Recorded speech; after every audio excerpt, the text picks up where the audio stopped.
So this is the part who is closed, because you see lot of trees like on the trail.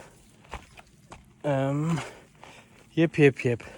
So there's not really much downhill running going on, just crossing over. There was a little bit climbing, a little bit this, a little bit of that, a little bit rubbing under a tree, but it seems like we are back to track. But was easy passing, and for this they closed the trail. Ridiculous. It's still better than some trails in other countries, like official trails. Look, we have beautiful trails here in middle central Europe. Awesome. And yeah, a couple of trees on the ground, who cares? This is like easy peasy here.